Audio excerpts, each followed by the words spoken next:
परिस्थिति आती है, थोड़ी देर के बाद परिस्थिति ठीक हो जाती है, लेकिन वो जो समय होता है परिस्थिति आने का और परिस्थिति ठीक हो जाने का, उसके बीच में ध्यान रखना पड़ता है कि मन की स्थिति कैसी थी।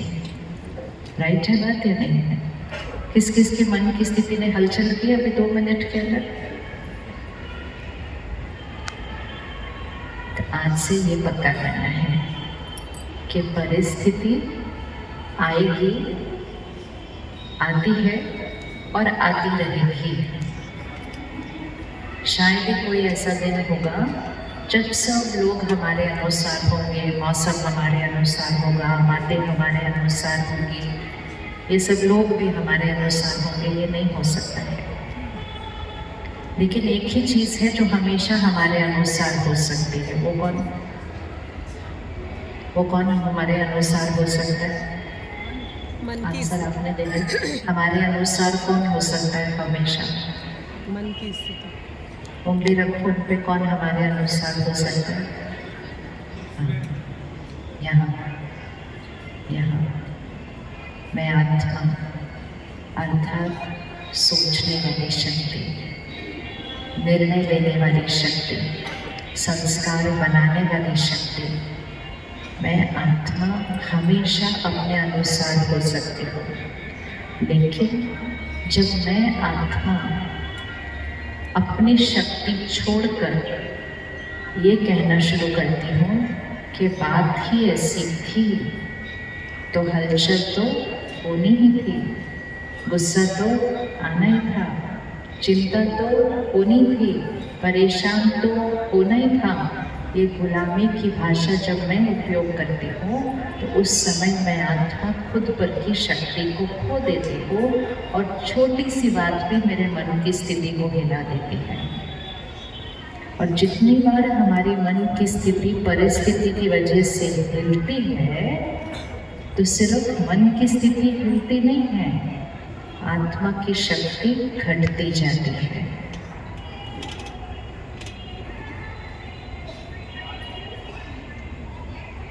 इनको मैं बहुत देर से कह रही थी ना कैमरा लगाने के लिए। जीवन में भी ऐसे ही होता है, कहते जाओ ध्यान से कहते जाओ, लेकिन हर एक वही करेगा जो उनको राइट लगता है। हम कितना भी उनको अपने नज़रिए से राइट बताएं, और ये जीवन की वास्तविकता है कि हर एक में वही करना है जो उनको सही लगता है, और उनका सही और हमारा सही कई बार बिल्कुल अलग होता है। और जब उनका सही हमारे सही के साथ मैच नहीं करता है तो हम कहते हैं गुस्सा करना तो नेचुरल था, बुरा लगना तो नेचुरल था। और ये करते करते हम आत्मा की शक्ति को क्या करते हैं, घटाते जाते हैं। हम में से किस को गुस्सा आता है? नेचुरल है। और फिर बुरा भी लगता है, वो भी नेचुरल है। और चिड़चिड़ापन भी आता है, वो भी नेचुरल है। हम में से किस को खुशी चाहिए? कभी देखा जो कमजोरी है वो नेचुरल है, और जो गुण है वो चाहिए पर आ गया। तो खुशी चाहिए, शांति चाहिए, प्यार चाहिए। गुस्सा करना, चिंता करना, बुरा लगना ये स्वाभाविक है। इसका अर्थ ये हुआ सेहत चाहिए, बीमारी स्वाभाविक है। दोनों हाथ एक बार आगे रखो। मैं कुछ संस्कार आपको बोलूँगी, आप बताना कि दोनों में से कौन से स्वाभाविक है और कौन सी हमारी कमजोरी है, कौन से नेचुरल है और कौन सी हमारी वीकनेस है, कमजोरी है। कौन से हमें अच्छा फील कराते हैं वो दाएं हाथ पर राइट हैंड पे रखेंगे, और कौन सा हमें डिस्टर्ब करता है उसको हम लेफ्ट हैंड पे रखेंगे, ठीक है? और रखते हुए थोड़ा सा अपने हाथ को ऊपर करेंगे तो डिसाइड हो जाएगा कौन सा कंफर्टेबल है, कौन सा बीमारी है। ठीक है, चलो रेडी। तनाव कौन से हाथ पे आएगा, इस पे या इस पे? हाँ, तो थोड़ा सा उसको हाथ उठाते जाना है। नेचुरल चिंता करना हम कहते हैं नेचुरल है, लेकिन चिंता करते हुए कैसा लगता है, कंफर्टेबल लगता है या डिस्टर्ब होता है? तो वो कौन से हाथ पे आएगा, लेफ्ट। अब स्टार्ट करते हैं, ठीक है। तनाव, खुशी,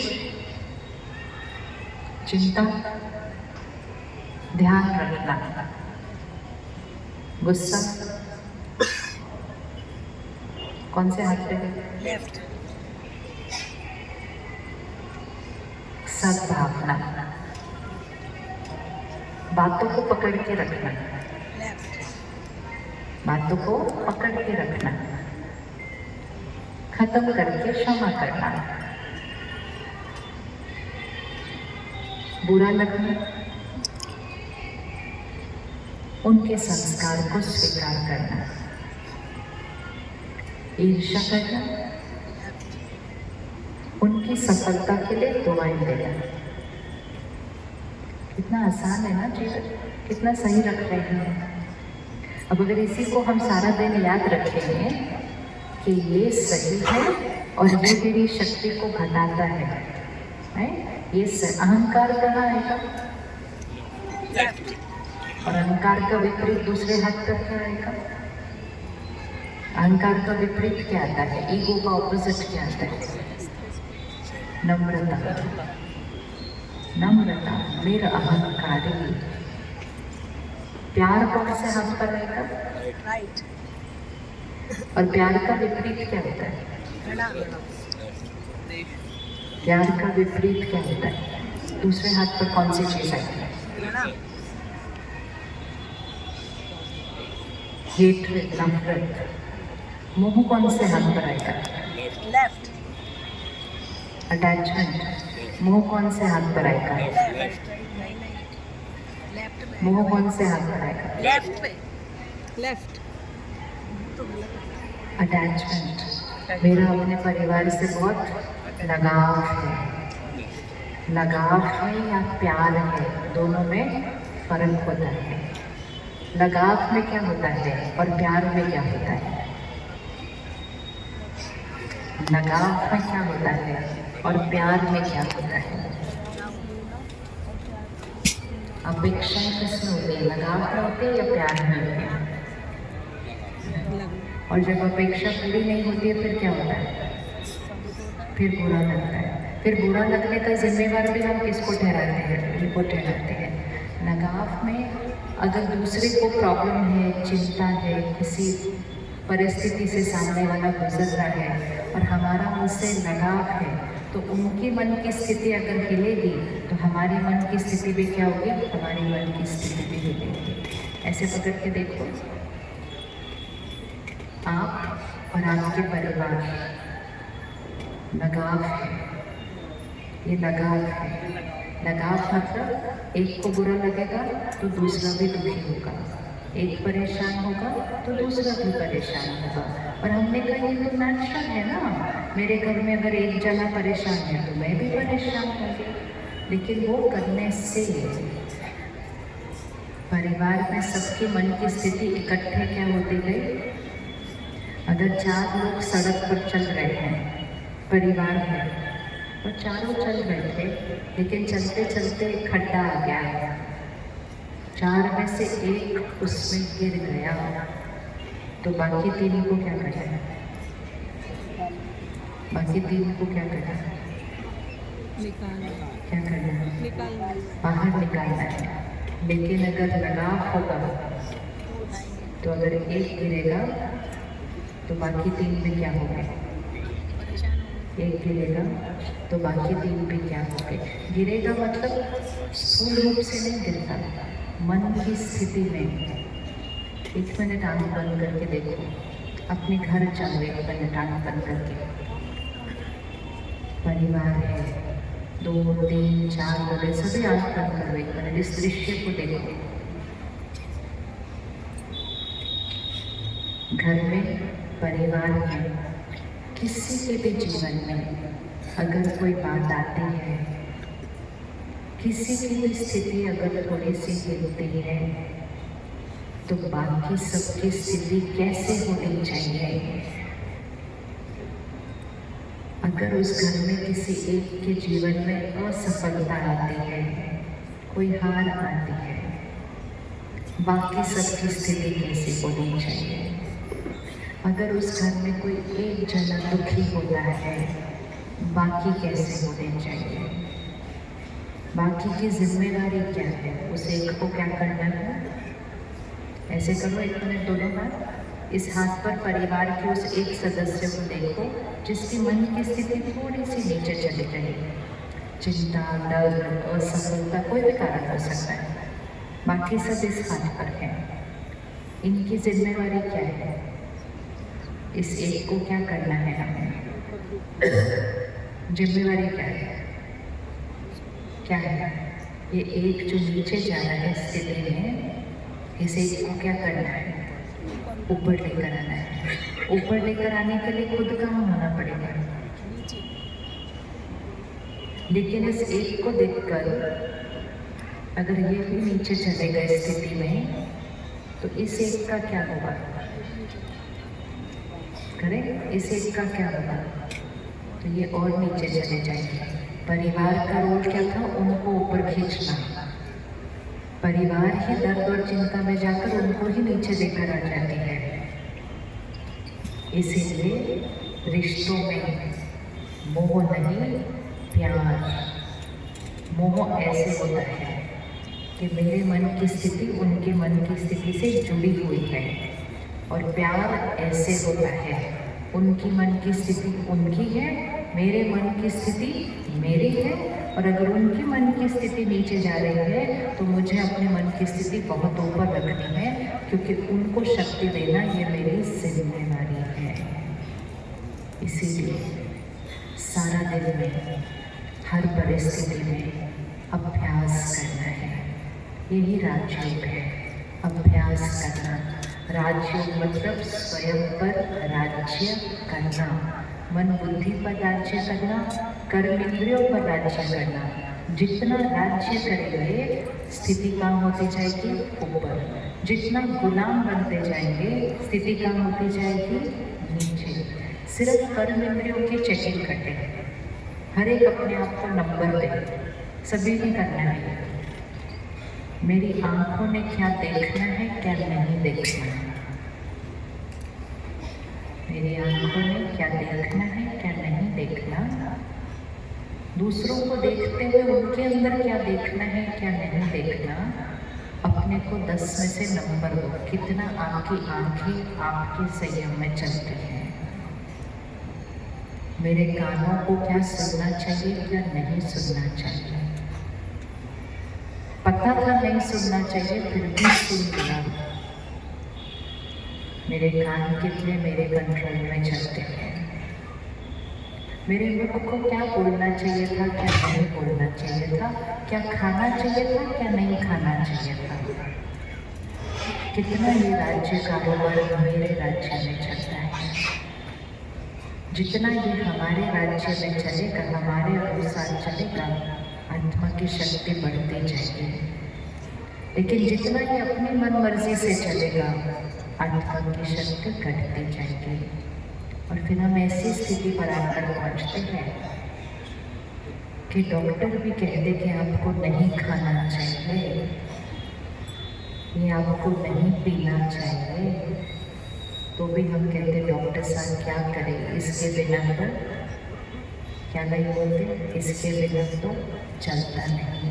तो हम उस चीज़ के क्या हो गए? गुलाम। गुलामी हमारी शक्ति घटाता है। किस किस को सुबह चाय पीने की आदत है? मतलब चाय कॉफी कुछ भी। अब सिर्फ चेक करना, चाय पीने की आदत है या चाय के बिना चलता नहीं?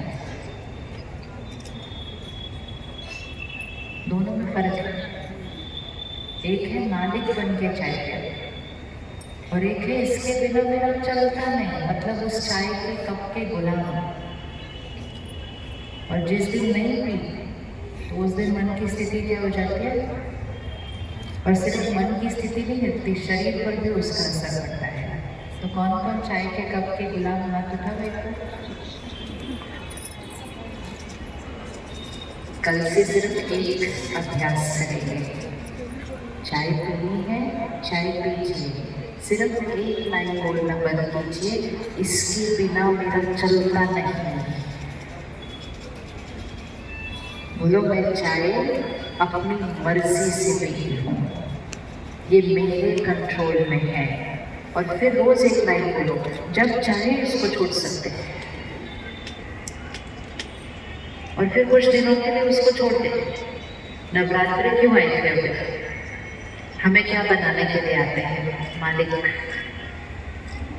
ये नहीं खाना, ये नहीं खाना, ये खाना, जो पसंद है वो भी नहीं खाना।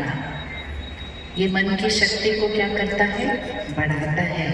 लेकिन नवरात्रि तो 9 दिन ही आते हैं, फिर हम वापस अपनी उसी दिनचर्या पर आ जाते हैं। तो अपनी विल पावर को बढ़ाने के लिए, मन की शक्ति को बढ़ाने के लिए खुद चीज़ों को ऐसे छोड़ना चाहिए। जो चीज़ लगती है उसके बिना हम नहीं चल सकते हैं, उसको कुछ दिनों के लिए छोड़ देना चाहिए। फिर उसके ऊपर मालिक बनकर फिर उसको लेना शुरू करना चाहिए। फोन के बिना किस चीज़ का नहीं चलता। अब एक छोटा सा अभ्यास करेंगे। कल सुबह उठकर 1 घंटा फोन नहीं देखेंगे सिर्फ।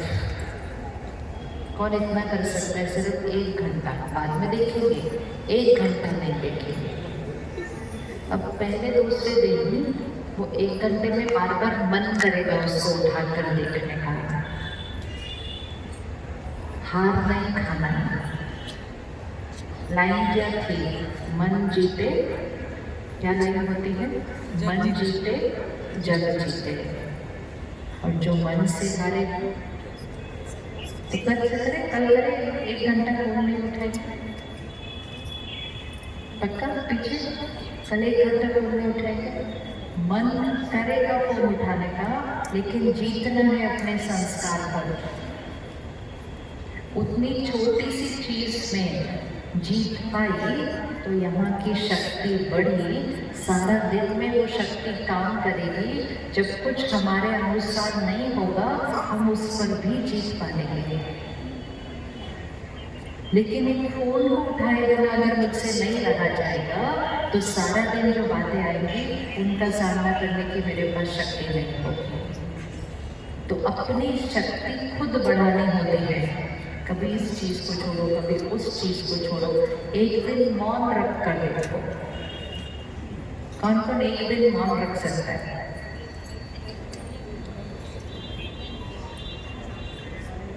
कल ही करके देखेंगे। एक अभ्यास करें, रोज सुबह 1 घंटा मौन रखें। सिर्फ 1 घंटा रख सकते हैं। अब आप सोचो, हर रोज सुबह अगर 1 घंटा भी मौन रखा तो इस मुख के ऊपर क्या है? कंट्रोल। कंट्रोल। जब ये मुख पर कंट्रोल आएगा, शब्दों पर कंट्रोल आ जाएगा। जब शब्दों पर कंट्रोल आ जाएगा तो कुछ भी कैसे भी कह रहे हैं ये खत्म हो जाएगा। कितनी बार हम कहते हैं मेरे कहने का भाव नहीं था, मेरे मुख से बात क्या बोलते हैं निकल गई। पहले हमारा मन सोच लेता है, मेरे मुख से बात निकल जाती है। और कभी कभी हमारा हाथ भी उठ जाता है। हाथ पे कोई चीज़ होती है उसको ऐसे फेंकते हैं। ये सारी चीज़ें क्या दिखाती है कि मेरा अपने इन साथियों पर कंट्रोल क्या होता है? छूटता जाता है। उस कंट्रोल को वापस लेना है। तो कल 3 चीज़ें करते हैं। एक, जिस चीज़ के बिना खाई पिए चीज़ के बिना नहीं रह सकते, कल उसको नहीं लेते। किसी किसी को कहते हैं नहीं खाने के बाद तो मुझे मीठा चाहिए ही, उसके बिना मेरा नहीं चलता। ये सिर्फ एक लाइन है। उसको बोलते बोलते बोलते बोलते हम उसको सिद्ध कर देते हैं, उसके गुलाम हो जाते हैं।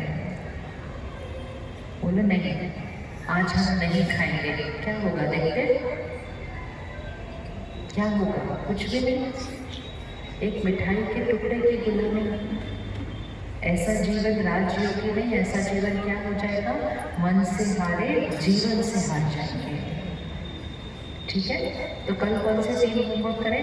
एक खाने खाने चीज पे करेंगे, दूसरा फोन 1 घंटे के बाद देखेंगे, और जो 1 घंटा फोन नहीं देखने वाले हैं तो उसी 1 घंटे मौन में रखेंगे। 3 चीजें कौन रेडी करने के लिए कर। और अगर सब इकट्ठे घर में रहते तो एक दूसरे को सहयोग दे लेंगे करने के लिए। कोई नहीं भी कर रहा होता तो उसको याद दिलाना, ये करना है, ये करना है। जब तक हम कर्म इंद्रियों पर जीत नहीं पाएंगे तब तक मन पर जीत पाना बहुत मुश्किल होता है। इसीलिए राजयोग जब हम सीखने का अभ्यास शुरू करते हैं तो सबसे पहले हम अपने खान पान के अंदर शुद्धि लेकर आते हैं, क्योंकि जो खान पान के ऊपर अपनी जीत पा लेता है तो फिर उसको अगले कर्म इंद्रियों पर जीत पाना बहुत सहज हो जाता है। और जब धीरे धीरे ये होता है तो फिर अपने गुस्से पर जीत, अपनी चिंता पर जीत, अपने संस्कारों पर जीत पाना बहुत सहज हो जाता है। क्योंकि मैं आत्मा हर कर्म जो कर रही हूँ वो मेरा भाग्य बनाता है। कभी कभी चलते चलते जीवन में अचानक से बातें आ जाती हैं। कुछ बातें हमारे अनुसार होती है, कुछ बातें हमारे अनुसार नहीं होती है। और जब बातें हमारे अनुसार नहीं होती है, सबसे पहले मन क्या कहता है? मेरे साथ ऐसा क्यों हुआ? कहता क्या है मन ऐसा? मेरे साथ ऐसा क्यों हुआ? कोविड आया अचानक, इतनी बीमारी आई सृष्टि के ऊपर, इतने आत्माओं ने अपना शरीर त्याग दिया, इतने लोगों की नौकरी चली गई, कितना कुछ हो गया सृष्टि के ऊपर। तो मन तो कहेगा ना, ऐसे कैसे हुआ, किसने किया? तो हमेशा हम एक कारण ढूंढते हैं कि जो हुआ वो किसकी वजह से हुआ। छोटी छोटी चीज़ों के लिए हम उंगली यहाँ यहाँ यहाँ रखते हैं, और बड़ी बातों के लिए हम उंगली किस पर रख देते हैं? किस पर रखते होंगे? ये किसकी मर्जी से हुआ? उसकी मर्जी से। क्योंकि बचपन से सुना था ना, परमात्मा की मर्जी से सब कुछ चलता है। पत्ता पत्ता भी ईश्वर की मर्जी से मिलता है। कौन कौन मानता है इस बात को, स्वीकार करता है कि सब कुछ ईश्वर की मर्जी से होता है? सब कुछ ईश्वर की मर्जी से होता है। अच्छा, अब इसको भी चेक कर लेते हैं एक मिनट। अगर सब कुछ ईश्वर की मर्जी से हो रहा है तो फिर सबका भाग्य कैसा होना चाहिए? सब कुछ ईश्वर की मर्जी से हो रहा है तो सबका भाग्य कैसा होना चाहिए? कैसा होना चाहिए? ऐसे ऐसे ऐसे या बहुत अच्छा? कैसा होगा हर एक का भाग्य? कैसा होना चाहिए? आप बताइए, कैसा होना चाहिए भाग्य सबका? ईश्वर की मर्जी से हो रहा है तो सबका भाग्य कैसा होगा? बहुत अच्छा। थोड़ा गड़बड़ कर दे,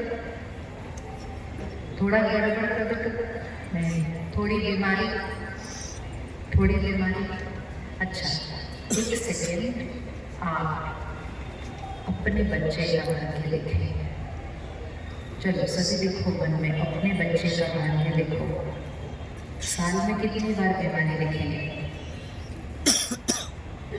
साल में कितनी बार बीमारी लिखेंगे? एक भी बार नहीं। थोड़ा सा बुखार तो चलता है, वो भी नहीं लिखेंगे। नंबर कितने लिखेंगे उसके रोज स्कूल में हर बार? हाईएस्ट।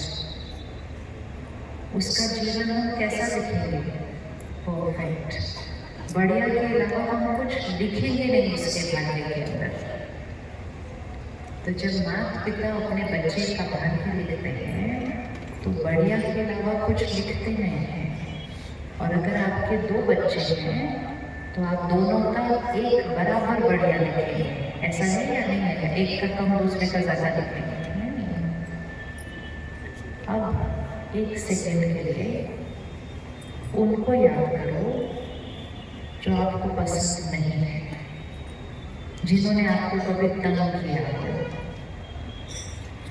उनके बच्चे का भाग्य देखो, जिन्होंने आपके साथ गलत किया, उनके बच्चे का भाग्य देखो, उनका भाग्य भी कैसा दिखेंगे?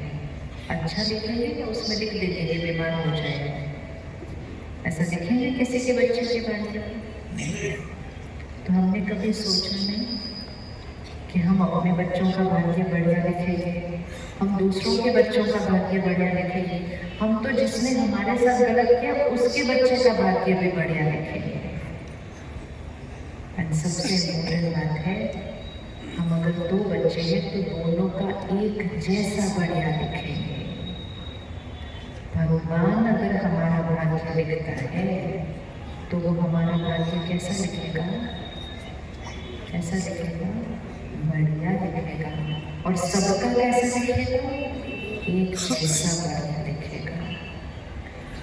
आज घर घर में हर एक का भाग्य देखिए, छोटी बड़ी कुछ न कुछ बातें आती जा रही हैं। कोविड आया, भगवान की मर्जी से। कोविड भगवान की मर्जी से। किस किस को लगता है कोविड भगवान की मर्जी से आया? नहीं, तो पत्ता पत्ता उनकी मर्जी से गिरता था तो फिर कोविड उनकी मर्जी से नहीं। आज युद्ध चल रहा है देशों में, वो उनकी मर्जी से चल रहा है। आज एक बच्चा सुबह घर से स्कूल के लिए जाता है, वापस नहीं आता, एक्सीडेंट हो गया, उसकी मर्जी से। क्या कुछ हो रहा है सृष्टि पर सारा, ये सब ईश्वर की मर्जी से होता हुआ दिखता है। और जब फिर कुछ ऐसा होता है तो वो ईश्वर भी अच्छा नहीं लगता। हम कहते हैं भगवान ने मेरे साथ ऐसा क्यों किया?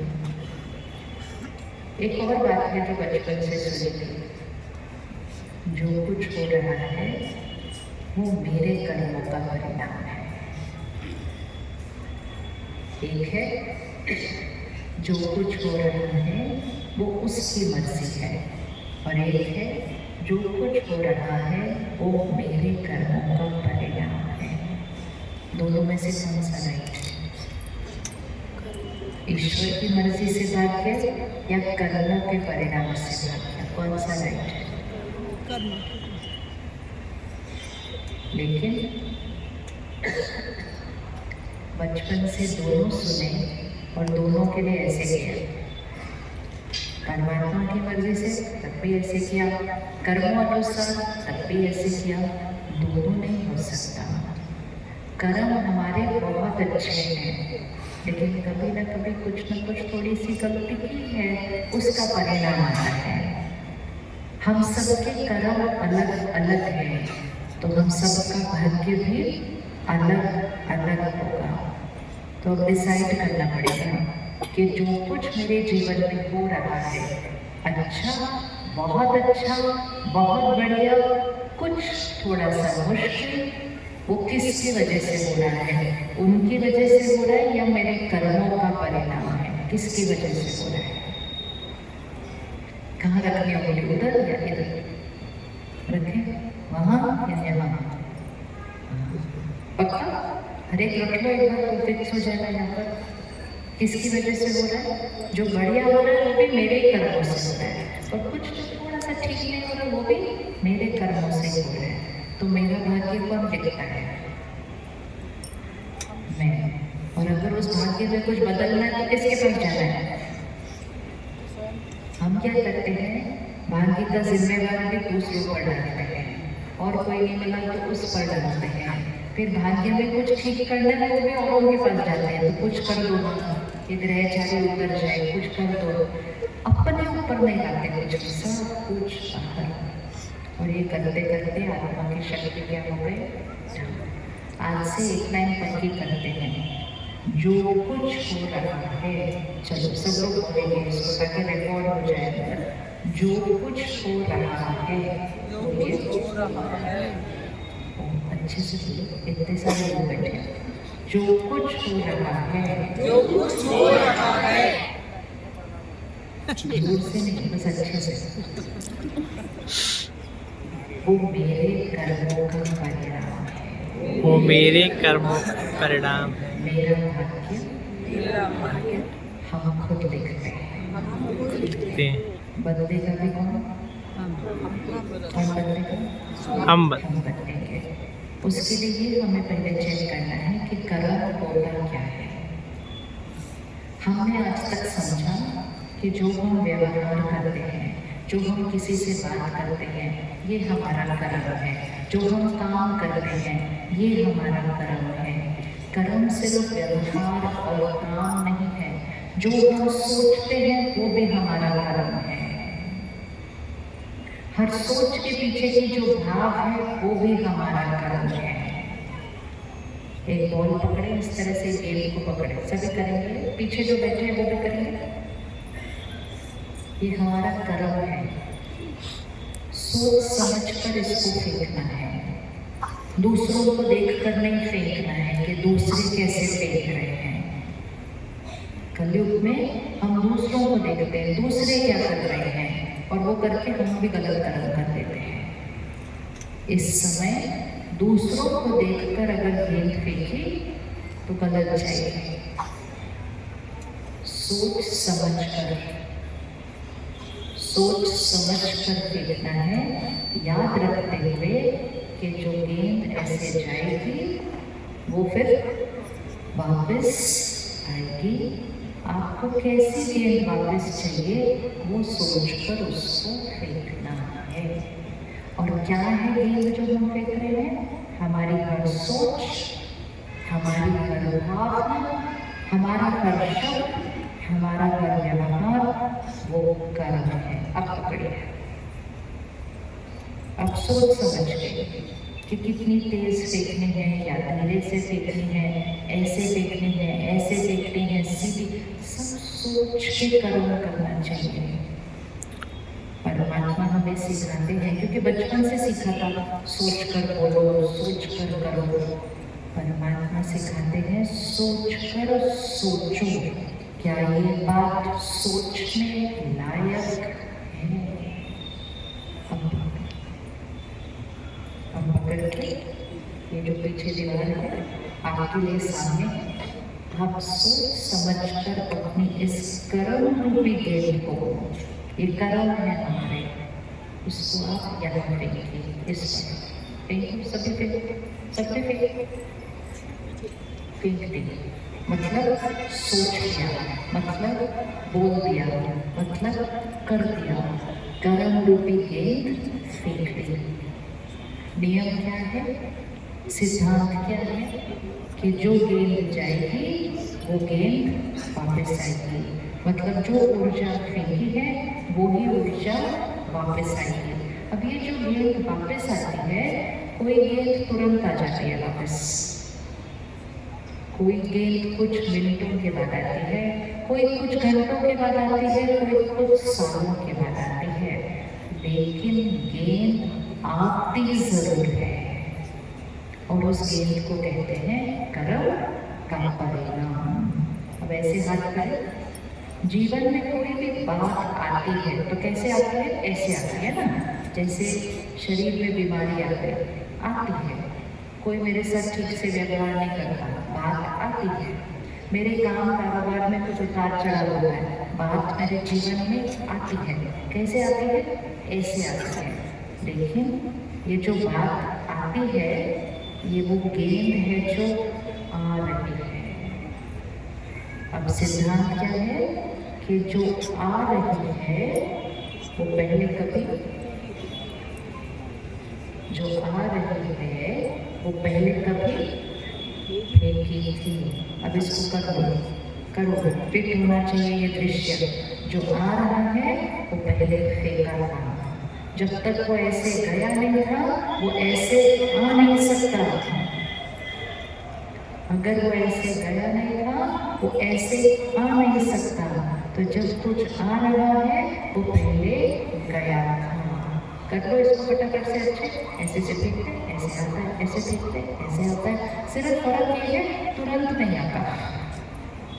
सपोज मैं आज अपने शरीर का ध्यान न रखूँ, जैसे हम जब आयु कम होती है, कॉलेज में होते हैं, कुछ भी खाते हैं, कभी भी सोते हैं, कभी देर से सोते हैं, कभी सारी रात नहीं सोते हैं, शरीर पर कोई असर नहीं होता, सब ठीक चल रहा होता है। लेकिन वो समय होता है हम गेंद फेंकते जा रहे हैं, फेंकते जा रहे हैं, फेंकते जा रहे हैं, लेकिन हमें पता नहीं चल रहा है इसका कोई परिणाम आ रहा है, क्योंकि हमारा शरीर तो ठीक ठाक चल रहा होता है। फिर जब हम 30-40 साल के बाद होते हैं ना, तो इधर कोई दर्द, उधर कोई दर्द, फिर ये थोड़ा सा शुगर लेवल बढ़ा हुआ, फिर थोड़ा सा कोलेस्ट्रॉल लेवल बढ़ा हुआ, ये होना शुरू होता है। और तब हम कहना शुरू करते हैं ऐसा क्यों हो रहा है मेरे साथ। जो आ रहा है वो पहले कभी न कभी क्या है, पहले कभी न कभी गया था। ऐसे के बिना ऐसे आ नहीं सकता। अब जब ये कोई बात आ रही है तब मेरे कंट्रोल में कुछ है या नहीं है। जीवन में कोई बात आ रही है, मेरे कंट्रोल में कुछ है या नहीं है या नहीं है। अच्छा करके देखते हैं। मैं आप 1 मिनट खड़े होंगे, जस्ट 1 मिनट। अब देखते हैं, ठीक है, सब इस पर ध्यान दें और सबने अपने आप को उस जगह पर रखना है, ठीक है। अभी मैं बहन से सबके सामने, इतने सबके सामने मैं इनसे गलत तरह से बात करती हूँ, अपशब्द यूज करती हूँ, बुरा व्यवहार करती हूँ, सबके सामने, अकेले में भी नहीं, सबके सामने।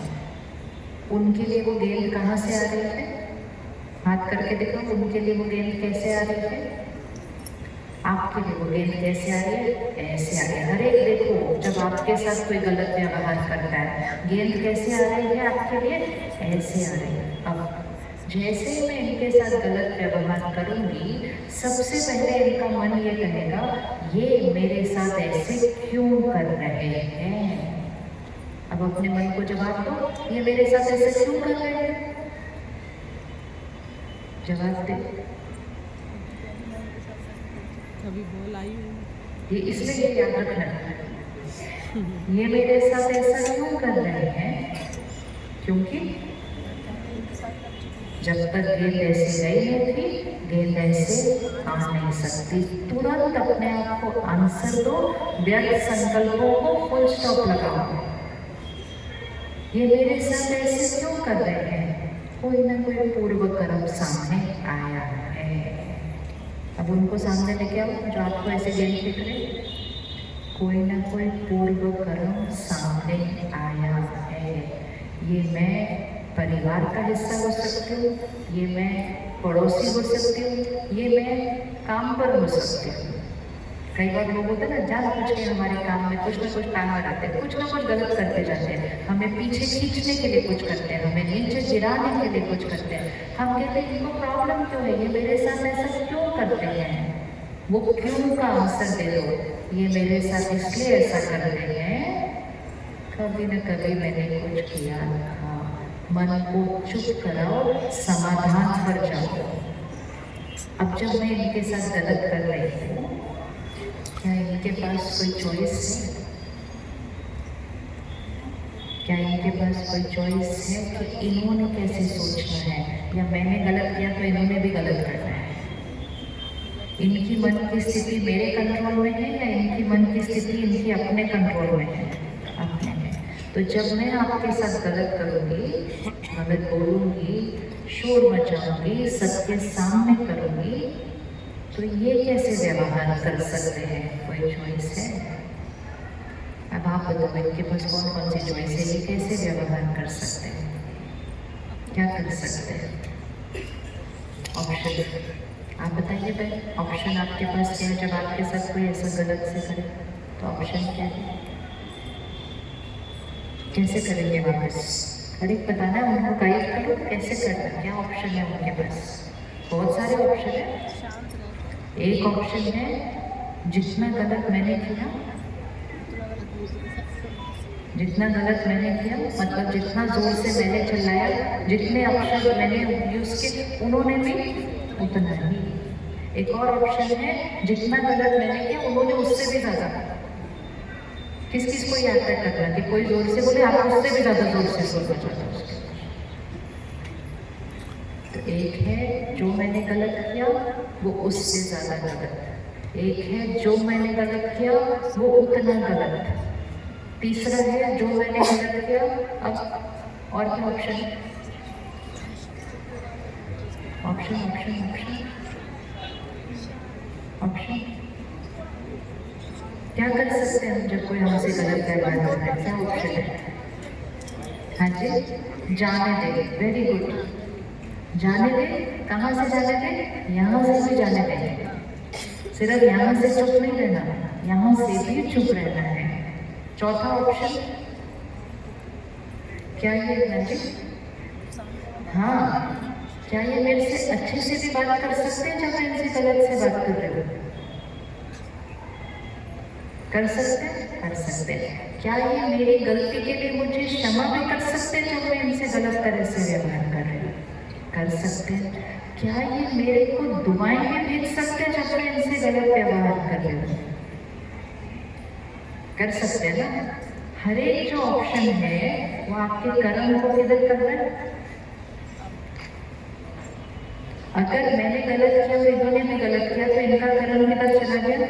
नीचे। अब इसको इम्पोर्टेंट लाना, अब आपके सामने से करना। आपकी तरफ एक गलत गेंद आ रही है। ये गलत गेंद पूर्व फेंकी हुई गेंद वापस आ रही है।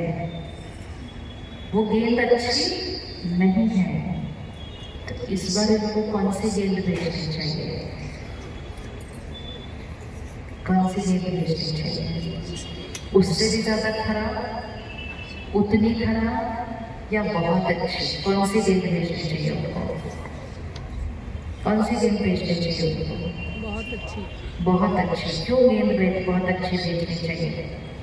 क्योंकि जो गेंद वो अब भेजेंगे वो उनके वर्तमान का भी डिसाइड करेगी और फिर से वो गेंद उनके पास वापस आएगी।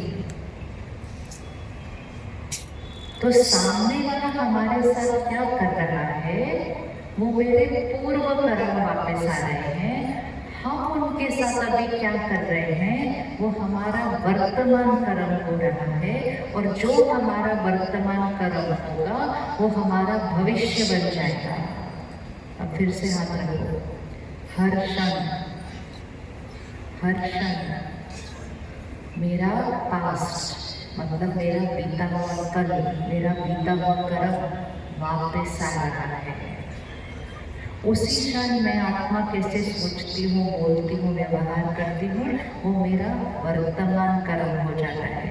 और जो मेरा वर्तमान होता है वो मेरा फिर भविष्य बनेगा। हर क्षण तीनों काल साथ साथ काम करते हैं। भूतकाल वापस आता है, वर्तमान बनता है और भविष्य निर्धारित हो जाता है। तो इसलिए कोई भी कर्म करने से पहले याद रखना ये मेरे पूर्व कर्म का परिणाम है। याद रखना अब जो किया ये मेरा वर्तमान बन रहा है। और याद रखना कि अब जो गेंद फेंकी वो वापस आएगी जरूर।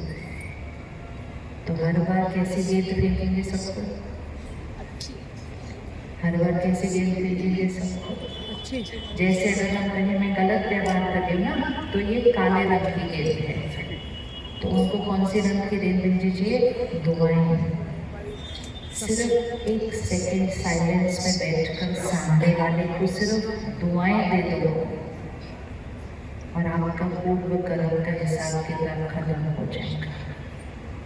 लेकिन अगर हम चुप भी रहे लेकिन अंदर से हमने सोचा कैसे हैं, क्या करते हैं, ऐसे करते हैं, तो फिर से कौन सी गेंद फेंकते हैं? अब 1 मिनट आना बंद करो। अब सब आना बंद करो। आपको कौन ऐसी गेंद फेंक रहा है आजकल जीवन में, उसको सामने देख रहा है।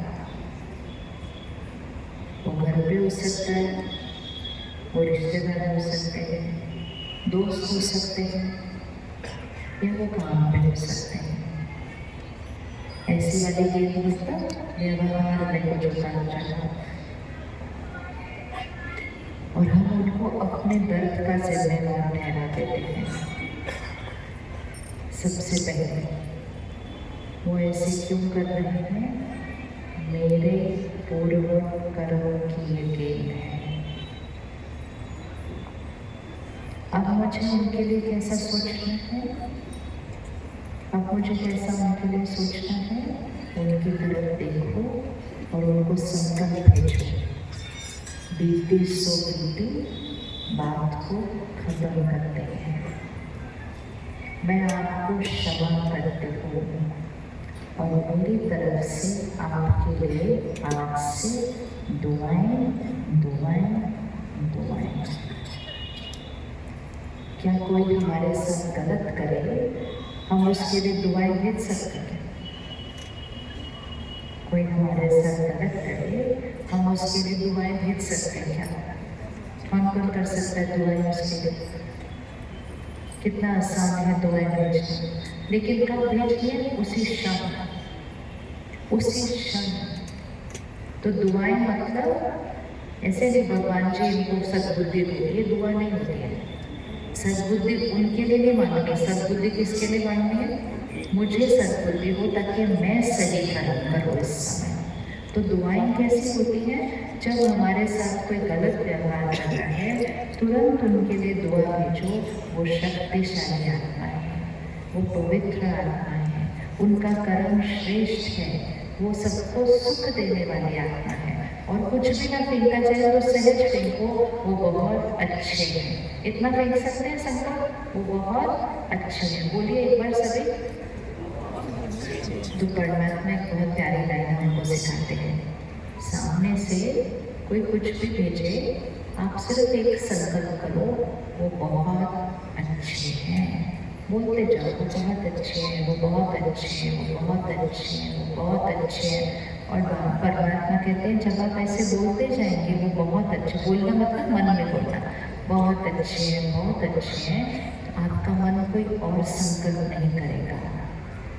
तो परमात्मा कहते हैं जब आप कहते जाएंगे वो बहुत अच्छे हैं, वो बहुत अच्छे हैं, तो सबसे पहले कौन बहुत अच्छा बन जाएगा?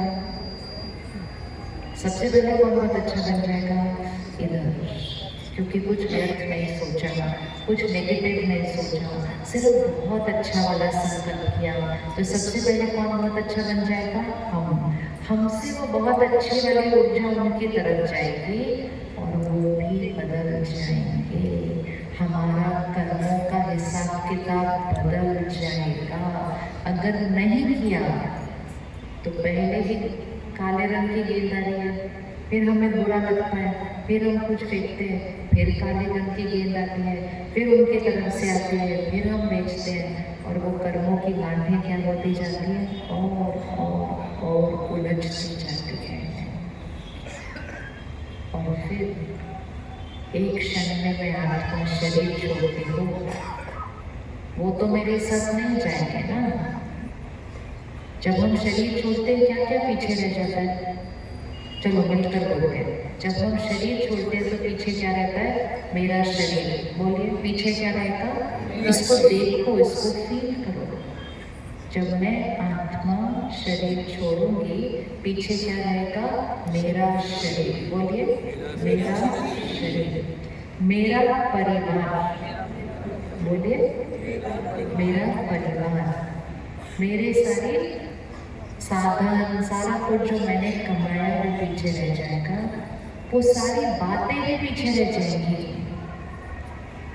लेकिन मेरे साथ क्या जाएगा? मैंने उनके लिए कैसा सोचा, मैंने उनके साथ कैसा व्यवहार किया, वो कर्म यहाँ रिकॉर्ड होकर मेरे साथ जाएगा। और मैं आत्मा जाके गर्भ में प्रवेश करूंगी। कुछ महीने के बाद बच्चा पैदा होगा, और जैसे ही बच्चा पैदा होगा, अगले दिन पंडित जी जन्म पत्री बना देंगे, और वो जन्म पत्री में उस बच्चे का भाग्य लिखा जाएगा, और वो भाग्य में ये लिखा जाएगा कौन सी गेंद कब आने वाली है। ये लिखा होता ना जन्म पत्री में, 5 साल बाद ये होगा, 10 साल बाद ये होगा, 20 साल बाद ये होगा, कौन सी गेंद आने वाली है ये जन्म पत्री में लिखा होगा। जन्म पत्री में ये नहीं लिखा होगा अब कौन सी गेंद फेंकनी है। वो किसको सीखना है? वो हमको सीखना है। तो मेरे किए हुए कर्म सिर्फ अभी परिणाम नहीं लाते हैं, वो कर्म मेरे साथ जाते हैं, क्योंकि आपने अभी इस दीवार पर गेंद फेंकी, अभी गेंद वापस आई नहीं, आपने शरीर बदल दिया और गेंद वापस आ गई। लेकिन जब वापस आई तो शरीर बदल गया था। जैसे मैंने बहन से गलत तरह से व्यवहार किया, तो किसी ने साथ में बैठे हुए उनको कहा आपके पूर्व कर्म का परिणाम है। तो बहन ने कहा कौन सा पूर्व कर्म, मैं तो पहली बार उनसे मिल रही हूँ, पूर्व कर्म कहाँ से आया? हम पहली बार नहीं बनते हैं। जो हमारा परिवार है, जो आपके बच्चे हैं, जो भाई बहन है, जो पड़ोसी है, जो दोस्त है, जो आपके साथ काम करते हैं, मतलब जो आपके नजदीक के दायरे में आते हैं, उनमें से किसी को भी हम पहली बार नहीं मिल रहे हैं। हम पहले मिल चुके हैं, हम अभी मिल रहे हैं, हम फिर से मिलेंगे।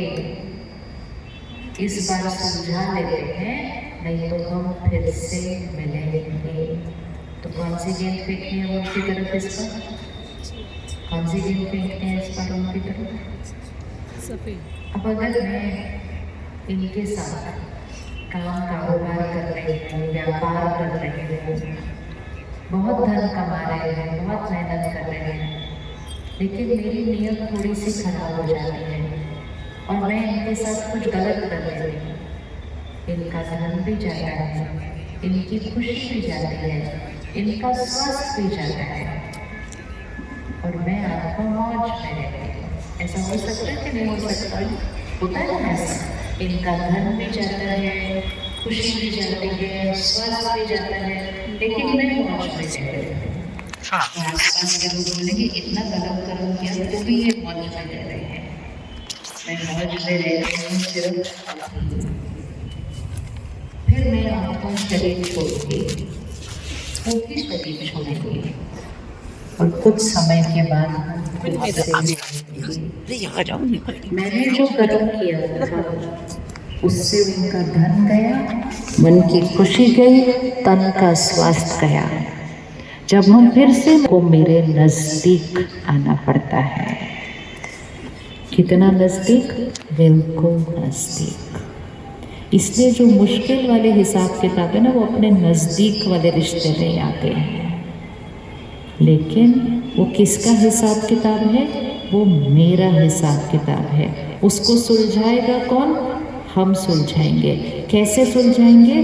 अभी सही कर्म करके। फिर से अब आंख बंद कीजिए, उनको सामने लेकर आइए जिनके साथ थोड़ा सा कोई कड़ा हिसाब किताब है। कड़ा हिसाब किताब है।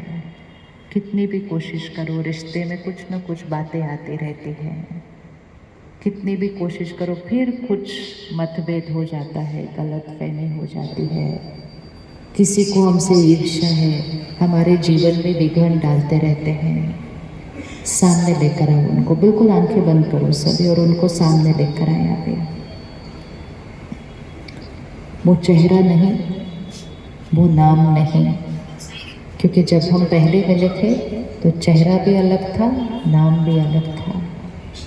वो हिसाब किताब किसके बीच है? मुझ आत्मा और उस आत्मा के बीच है। आज मुझे ये दिखाई दे रहा है कि वो मेरे साथ गलत कर रहे हैं, लेकिन वास्तविकता ये है कि मैं कभी न कभी उनके साथ कुछ ऐसा करके आई थी। तो उनको सामने लेकर आएंगे और सबसे पहले उनसे कहेंगे कि पूर्व में मैंने जो आपके साथ किया, जो मुझे याद नहीं है क्योंकि वो इस जीवन में नहीं किया है, उसके लिए मैं आत्मा आपसे क्षमा मांगती हूँ। जो आपके साथ आज गलत कर रहे हैं, मन से उनसे क्षमा मांगे, क्योंकि कभी न कभी हम घाव तो देकर आए हैं। हम घाव तो देकर आए हैं। तो सबसे पहले उनसे पूर्व कर्मों के लिए क्षमा मांगे। फिर वो वर्तमान में जो हमारे साथ गलत कर रहे हैं, उसके लिए उनको क्षमा करें। पहले क्या करना है? क्षमा मांगे। फिर क्या करना है? क्षमा करें। और फिर तीसरा, बीती सो बीती। अब हम इस कर्म के हिसाब किताब को पूरी तरह से बदलते हैं। आज से मेरी तरफ से आपके लिए सिर्फ और सिर्फ दुआएं, दुआएं और दुआएं। चलो आंख बंद करो, लेकर आओ उनको सामने। इसको बोल कर करेंगे हम। आंख बंद करो, सामने उनको लेकर आओ। इसको अगले 10-15 दिन के लिए रोज करना है, नहीं तो अभी नहीं सुलझाया फिर ये हिसाब किताब फिर आगे चला जाएगा। और हर बार जितना आगे जाता है वो उतना ही उलझता जाता है। उनको सामने देखें और उनसे कहें, पूर्व गलती के लिए मैं आत्मा क्षमा मांगती हूँ। पूर्व मैंने जो आपसे किया उसके लिए मैं आत्मा क्षमा मांगती हूँ। आज जो आप मेरे साथ कर रहे हैं मैं आपको क्षमा करती हूँ। बीती सो बीती। इस हिसाब किताब को आज खत्म करते हैं। मेरी तरफ से आपके लिए सिर्फ और सिर्फ दुआएं। और अब उनको दुआएं भेजो। आप बहुत अच्छे हैं, आप शक्तिशाली हैं, हमारा रिश्ता बहुत मजबूत है। और जैसे जैसे हम ये संकल्प कर रहे हैं और उनकी तरफ वो ऊर्जा को भेज रहे हैं, वो नई वाली गेंद है जो जा रही है। ये वो भी हो सकते हैं जिनको आपसे ईर्ष्या है, वो आपके काम में विघ्न डालते हैं, वो आपके बारे में गलत फैलाते हैं। वो वही हैं जिनके साथ हम पूर्व हिसाब किताब बनाकर आए हैं। तो उनको दुआएं भेजें। और जैसे जैसे हम वो दुआएं भेजेंगे, हमारे बीच की जो कर्मों की गांठें बंधी हुई थी, वो गांठें क्या होती जाएंगी? वो खुलती जाएंगी, वो खुलती जाएंगी। और वो खुल रही है, उसका अनुभव ये होगा कि मुझ आत्मा को हल्का फील होगा, जैसे कि बोझ मेरे सर से कोई उतर रहा है, कोई बहुत बड़ा कर्जा मेरे सर से उतरता जा रहा है। ठीक है? कौन कौन कर सकता है इसको घर जाके? सिर्फ 8-10 दिन के लिए उसको रोज एक बार बोल देना है। थोड़े दिन में आपको दिखेगा कि सामने वाले का व्यवहार आपके साथ बदलता जाएगा। और उसका मीनिंग क्या हुआ? वो जो हिसाब किताब पुराना था वो क्या हो गया? वो ठीक होता गया। अब हिसाब किताब सिर्फ लोगों के साथ नहीं होता, हिसाब किताब शरीर के साथ होता है तो शरीर की बीमारी आ जाती है। हिसाब किताब काम कारोबार में भी होता है। कुछ लोगों के साथ होता है कि बहुत मेहनत करते हैं फिर भी सफलता नहीं मिलती, और कुछ लोगों के साथ होता है कुछ ज़्यादा मेहनत नहीं करते फिर भी आसानी से मिल जाती है। ऐसा होता है या नहीं होता? ऐसा होता है ना। तो फिर हम कहते हैं मेरे साथ ऐसा क्यों हुआ? उन्होंने तो कोई भी मेहनत नहीं की।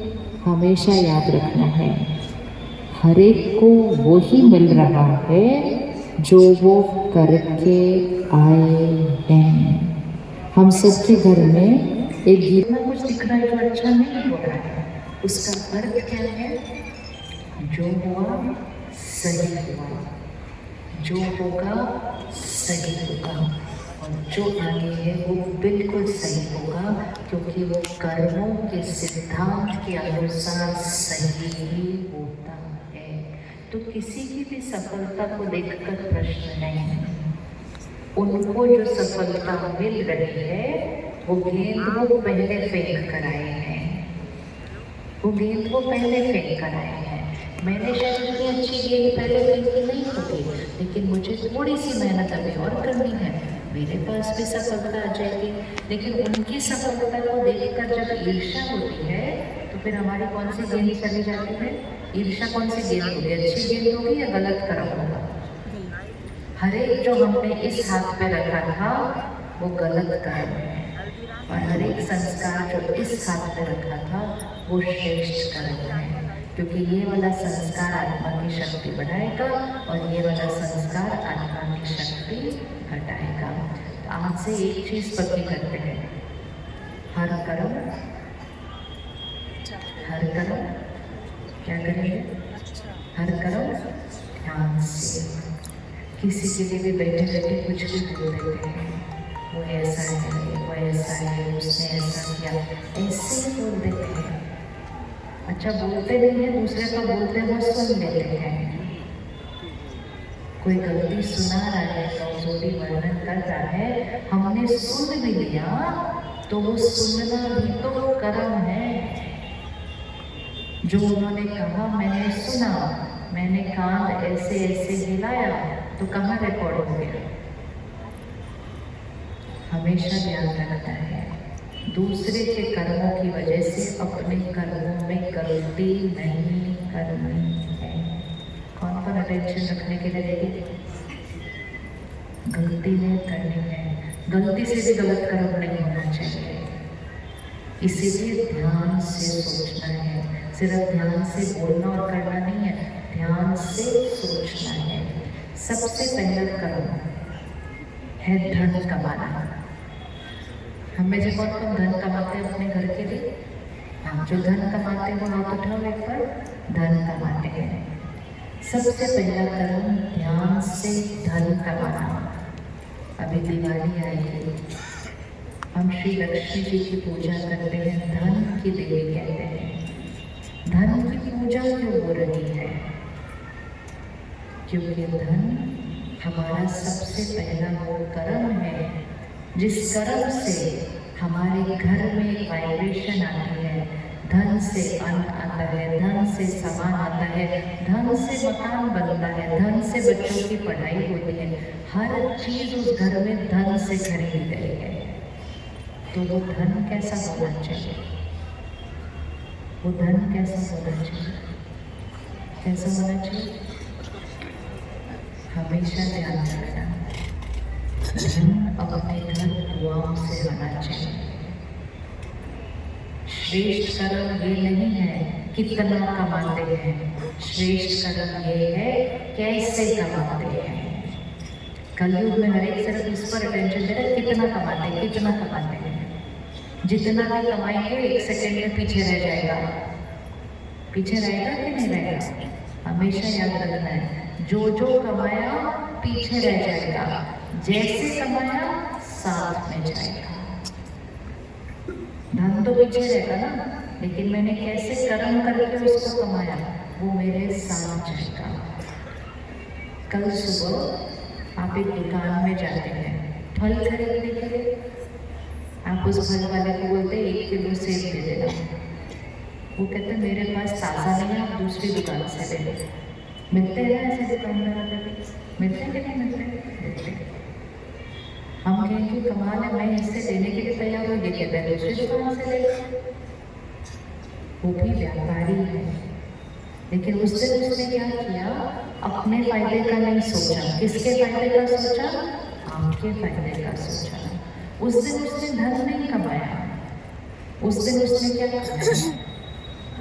उस दिन उसने क्या कमाया? उस दिन उसने दुआएं कमाई। दुआएं कमाई या नहीं कमाई?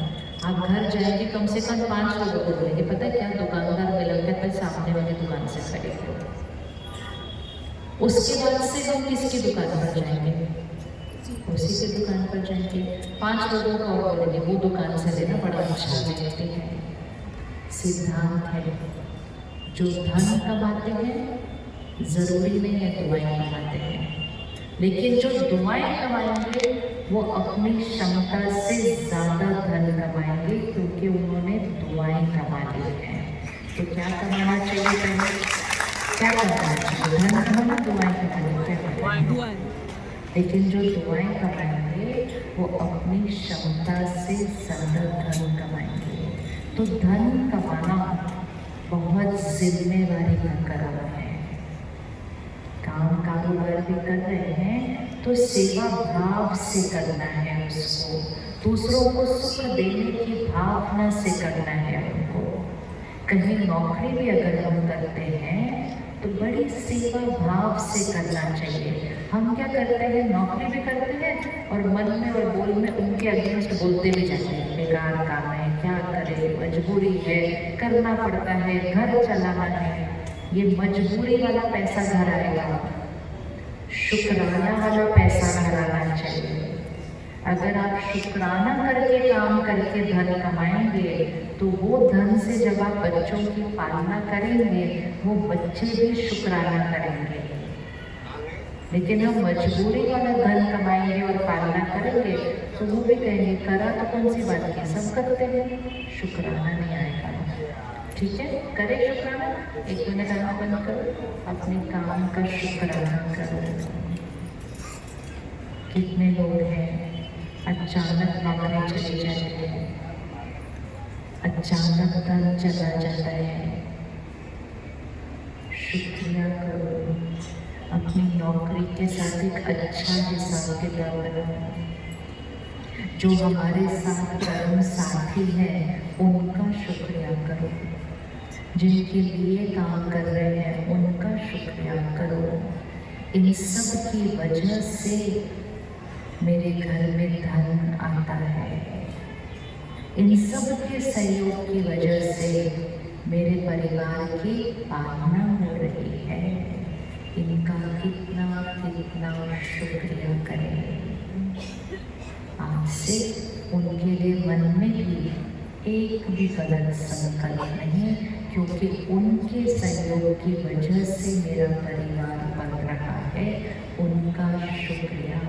तो धन शुक्रिया के साथ आना चाहिए, दुआओं के साथ आना चाहिए और सेवा भाव के साथ आना चाहिए। जितना आपसे अपेक्षा रखी जाए कि आप अपनी नौकरी में करें, उससे थोड़ा और एक्स्ट्रा करें।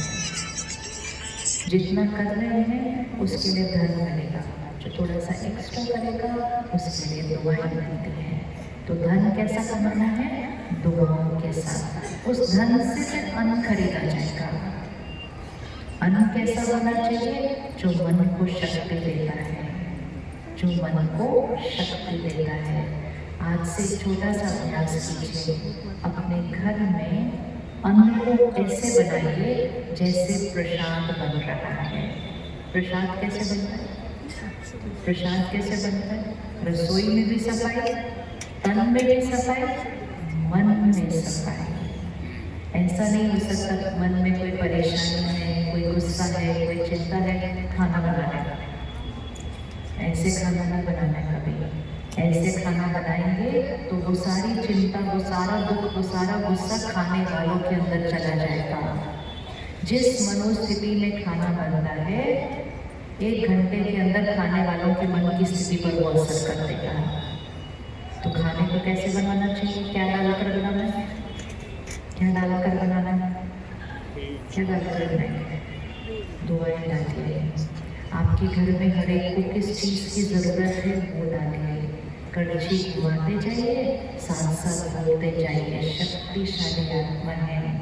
हर एक बहुत खुश है, हर एक का शरीर स्वस्थ है, परिवार एकजुट है, घर सत्युग है। घुमाते जाइए, बोलते जाइए, घुमाते जाइए, बोलते जाइए। परमात्मा की याद की शक्ति डालते जाइए। फिर जो वो खाना खाएंगे उनके मन की स्थिति कैसी हो जाएगी? क्योंकि जैसा अन्न होता है वैसा मन होता है। बोलिए एक बार, जैसा अन्न होता है वैसा मन होता है। परिवार के मुंह में खाना नहीं बनाना, परमात्मा की याद में खाना बनाना है। फिर वो प्रसाद बन जाएगा और शाकाहारी भोजन करना है। किसी के दर्द का भोजन नहीं कर सकते। जिस पशु की हिंसा होती है हमारे स्वास्थ्य और स्वाद के लिए, उसकी मन की स्थिति कैसी थी? गुस्सा, नाराजगी, दुख, दर्द, फिर हिंसा, फिर मृत्यु। ऐसे वाला खाना खाएंगे तो वो कौन सा कर्म बनता है? जब हम बाहर का भी भोजन खाते हैं ना, घर बैठते और बाहर से मंगाते रहते हैं, उसमें किसने बनाया? उसकी मनोस्थिति कैसी थी? कौन से पैसे से बनाया? किस पैसों से धन बनाया जा रहा है, उसका भी मन की स्थिति पर असर पड़ता है। इसलिए अपने घर में धन दुआओं के साथ लाएं और अन्न सात्विक खाएं। और एक छोटी सी चीज करें, खाना खाते समय फोन टीवी बंद। कौन इतना कर सकते हैं फोन टीवी बंद? आसान है ना? ये तो आसान है। फोन टीवी बंद। क्यों बंद? क्योंकि वो सारे शब्द अन्न में चले जाते हैं। और सिर्फ अपना बंद नहीं, बच्चों का नियम बना लो कि खाना ये 15 मिनट फोन टीवी बंद, और भोजन करते समय एक भी गलत शब्द नहीं। गलत शब्द मतलब कोई प्रॉब्लम, कोई मुश्किल, कोई गलती, कुछ नहीं। खाना खाते समय किसी को नहीं बोलना चाहिए ये आपके लिए ठीक नहीं है। बोलना था तो पहले बोलो, नहीं तो बाद में बोलो। खाने में नहीं टोकना है। याद नहीं, बचपन से हम कहते थे खाने में किसी को टोकना नहीं है। क्यों नहीं टोकना है? क्योंकि वो वाइब्रेशन खाने में चली जाएगी, खाने में चली जाएगी। खाने को देखकर कभी ये कम है, ये ठीक नहीं है, ये अच्छा नहीं है, ये सब खाने में नहीं डालते। वो मन की स्थिति बन जाती है। खाने में दुआएं, खाने में शुक्रिया, खाने में भरपूरता। प्रसाद कैसे बांटते हैं? कपड़ा ढका होता है, किसी को दिखता नहीं है कितना प्रसाद है। निकालते जाते हैं, देते जाते हैं, निकालते जाते हैं, देते जाते हैं। प्रसाद कभी कम नहीं होता है ना? ऐसे प्रसाद कभी कम नहीं होता। क्यों नहीं कम होता? उसमें भरपूरता का संकल्प डाला जाता है। तो कर ले आज से फोन और टीवी बंद। एक बार हाथ उठाओ, पकड़ करें, 15 मिनट खाना खाना है सिर्फ। और फिर खाना सामने आया, 10 सेकेंड साइलेंस, परमात्मा को याद करें, वो शक्तियों को उस भोजन में डालें और प्यार से उसकी याद में खाना खाना है। मन शक्तिशाली, तन स्वस्थ बन जाएगा। सिर्फ 10 मिनट का ध्यान रखकर। और तीसरा, पहला धन, दूसरा अन्न, तीसरा मन। मन के लिए क्या करना है? कल सुबह 1 घंटा फोन नहीं देखना है। सुबह मन का पहला संकल्प, कल सुबह आंख खोलने से भी पहला संकल्प परमात्मा शुक्रिया। दूसरा संकल्प मन और शरीर शुक्रिया। तीसरा संकल्प लोगों का शुक्रिया। चौथा संकल्प प्रकृति का शुक्रिया। पांचवा संकल्प मेरे श्रेष्ठ कर्मों का शुक्रिया। बोले एक बार इसको, परमात्मा का, बोलिए परमात्मा का शुक्रिया, मेरे मन और शरीर का शुक्रिया, लोगों का शुक्रिया, प्रकृति का शुक्रिया, जो घर धन आता है उसका भी शुक्रिया, मेरे श्रेष्ठ कर्मों का शुक्रिया। अब खोलिए। तो सुबह सुबह क्या कर दिया? कौन सा कर्म कर दिया? शुक्रिया शुक्रिया शुक्रिया। जब इतना शुक्रिया सुबह कर देंगे तो सारा दिन में अच्छी ही गेंद वापस आएगी। सारा दिन में शिकायत नहीं करेंगे क्योंकि शुक्रिया से शुरू किया। और फिर दिन की शुरुआत परमात्मा की याद, उसको ही मेडिटेशन कहते हैं, ध्यान कहते हैं, जिसको हम राजयोग कहते हैं। राजयोग अर्थात मैं आत्मा शक्ति, उस पावर हाउस निराकार परमात्मा से कनेक्ट करके उसकी शक्ति को अपने अंदर कैसे भरूं जिससे मुझ आत्मा की शक्ति बढ़ जाए। आप में से किस किस को लगता है हमारे बच्चों को आजकल थोड़ी शक्ति की जरूरत है? ये वाली शक्ति की जरूरत है, लगता है ना? क्यों लगता है? क्योंकि जल्दी जल्दी गुस्सा कर देते हैं, जल्दी जल्दी चिंता करते हैं, जल्दी जल्दी घबरा जाते हैं, छोटी छोटी बातों में जल्दी जल्दी घबरा जाते हैं। अर्थात आत्मा की शक्ति थोड़ी सी कम। क्यों कम? वायुमंडल में वो वाइब्रेशन है और फोन से वो चीजें सारा दिन देखते हैं। लेकिन हर घर में अगर एक जना अपनी इस बैटरी को चार्ज करता रहे और शक्ति बढ़ाए, उस घर के बच्चों की शक्ति बढ़ जाएगी। हर घर में एक दिया चाहिए, शक्ति देने वाली आत्मा। हर घर में एक शक्ति सम चाहिए, जब कुछ भी बात आए वो एक जना इतना मजबूत होता है कि दूसरों को भी शक्ति दे देता है। इसलिए हम कहते हैं हर घर में कम से कम एक को वो राजयोग जरूर सीखना है कि कैसे परमात्मा की शक्ति से अपनी शक्तियों को बढ़ाना है। आप में से किसने सेंटर पर आकर राजयोग नहीं सीखा है? वो आप उठो एक बार। नहीं सिखाने वाले ना तो अच्छा जाएगा। तो कल से, क्योंकि अभी दिवाली को थोड़े दिन है, तो दिवाली से पहले अपने को सौगात देनी चाहिए।